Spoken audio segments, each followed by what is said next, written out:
The Matrix really does exist.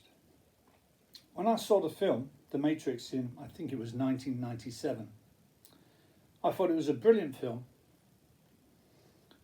but it was just unbelievable.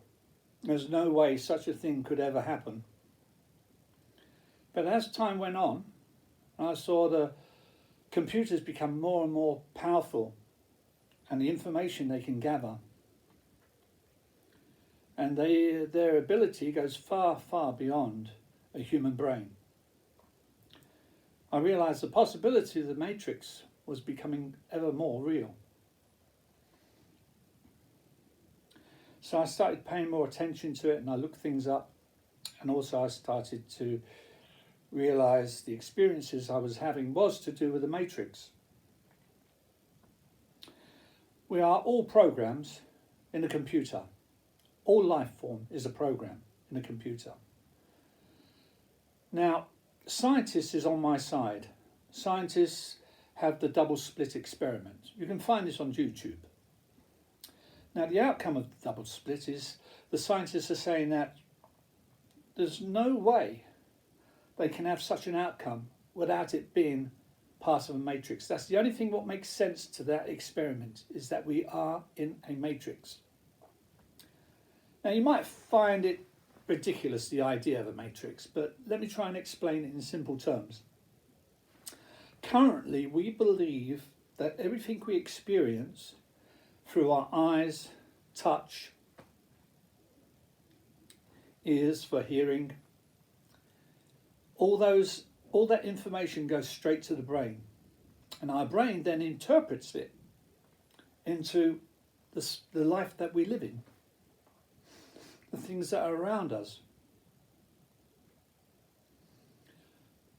But the truth is, it's not going to the brain, because the brain is part of the matrix, so that doesn't exist either. It goes straight to the program that we are. All life is programmed.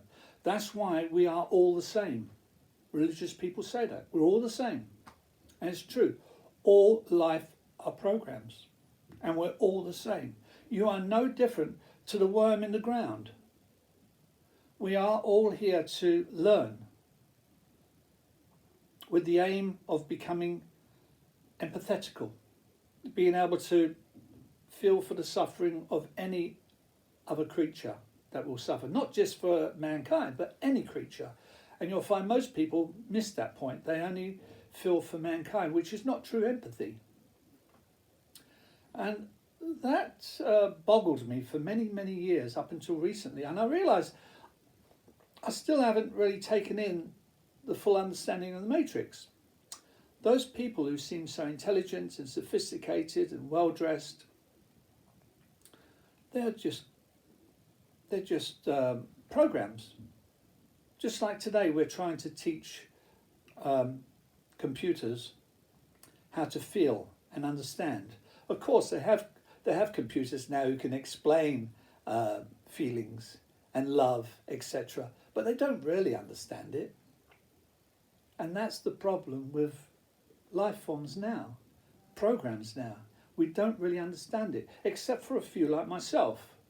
I've come to this level where I do feel for all creatures, no matter how small or big. I don't use any poisons in my life. I use Dettol, but sparingly, only if I get a cut or something to kill the germs. But then I'm not that clean. I try not to be that clean because doctors agree with me. The cleanliness that we have today is actually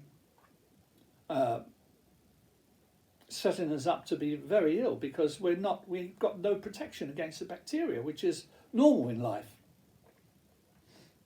But anyway, each of us experiences the matrix every day. We just don't realise it. We're in the matrix now, but when you go to sleep, you enter another matrix.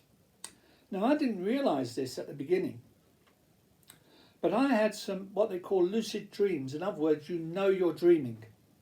And when I was in those dreams, I decided to test them to see how solid they really were.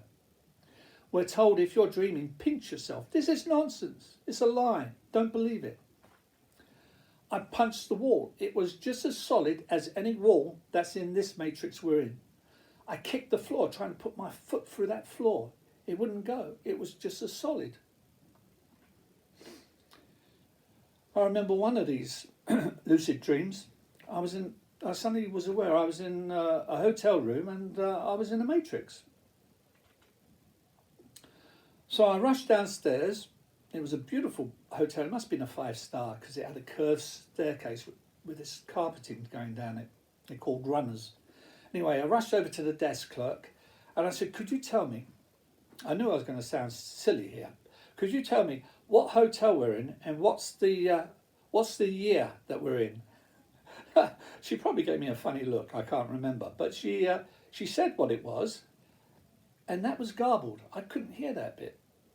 So I asked her to repeat it, and again it came out garbled.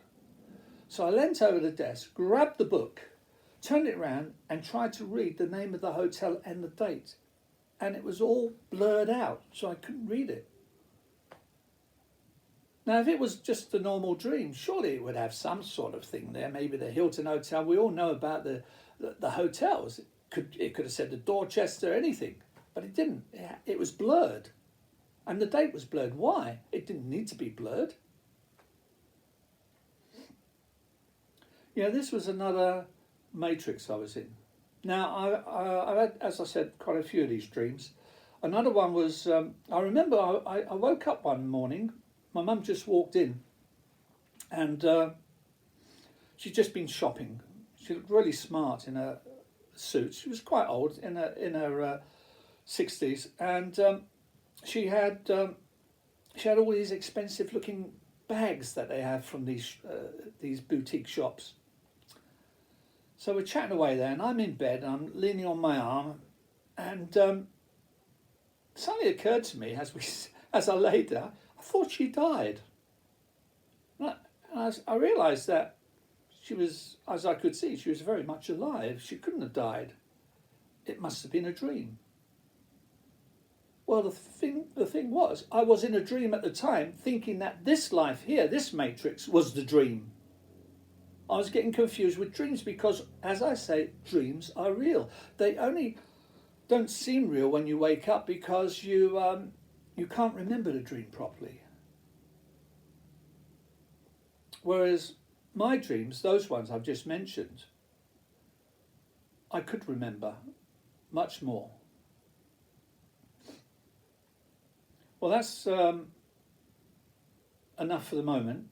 You can see me in the next one, huh? And I'll carry on the story of the Matrix. Oh, by the way, if you want to know much, much more, I've got the book.